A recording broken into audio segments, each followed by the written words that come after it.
হযরত ঈসা আলাইহিস সালাম সিরিয়ার দামেস্কের মধ্যে আসবেন।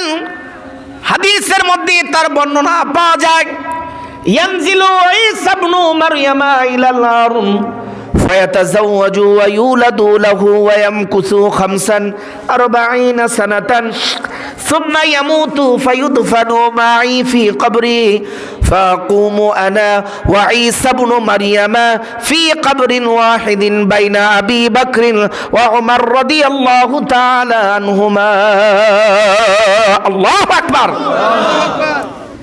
আল্লাহর নবী আলাইহিস সালাম বলেন, ইয়ানজিলু ঈসা ইবনু মারইয়াম ইলাল আরদ, হযরত ঈসা আলাইহিস সালাম জমিনের মধ্যে তিনি আসবেন। কোথায় আসবেন? হাদিসের মধ্যে পাওয়া যায়, ইনদাল মানারাতিল বায়দা শারকাই দামেস্ক। হযরত ঈসা আলাইহিস সালাম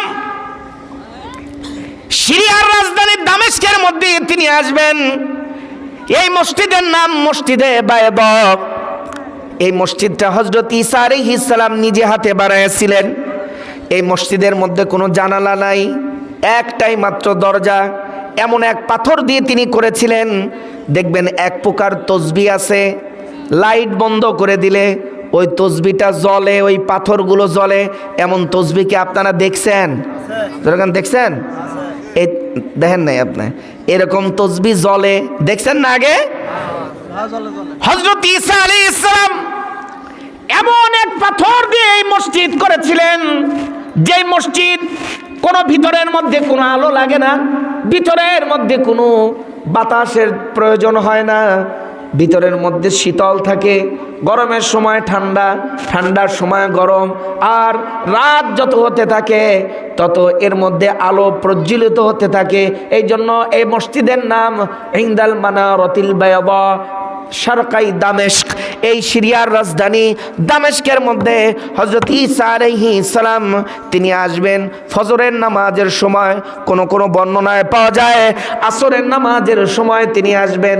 দুজন ফেরেশতার উপর কাঁধে ভর করবেন।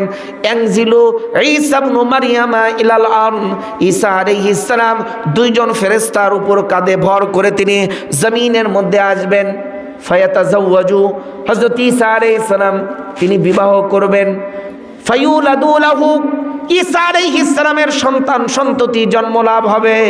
ওয়ায়ামকুসু 45 সানাতান, হযরত ঈসা আলাইহিস সালাম এই পৃথিবীর মধ্যে 45 বছর তিনি থাকবেন। এই 45 বছরের মধ্যে পৃথিবীকে ইমাম মাহদীকে সাথে নিয়ে এই পৃথিবীকে ন্যায় এবং ইনসাফের মধ্যে তিনি ঘটায়া দিবেন। পৃথিবীতে কোনো জুলুম থাকবে না, পৃথিবীর মধ্যে কোনো অন্যায় অবিচার থাকবে না। দাজ্জালকে তিনি নিহত করবেন, দাজ্জালকে তিনি হত্যা করবেন। পৃথিবীর বরকত বৃদ্ধি হয়ে যাবে। 45 বছর থাকার পর আল্লাহর নবী আলাইহিস সালাম বলেন, সুম্মা ইয়ামুতু, এরপরে ঈসা আলাইহিস সালাম মৃত্যুবরণ করবেন। ফায়ুদফানু মাই ফি কবরি, আমার কবরের পাশে হযরত ঈসা আলাইহিস সালামকে দাফন করা হবে। আল্লাহর নবী আলাইহিস সালাম বলেন, ফাকুমু আনা ওয়া ঈসা ইবনু মারইয়াম ফি কবরিন ওয়াহিদিন বাইনা আবি বকর ওয়া উমর রাদিয়াল্লাহু তাআলা আনহুমা। আল্লাহর নবী আলাইহিস সালামের যে রওজা মুবারক, একটু আমার দিকে তাকান।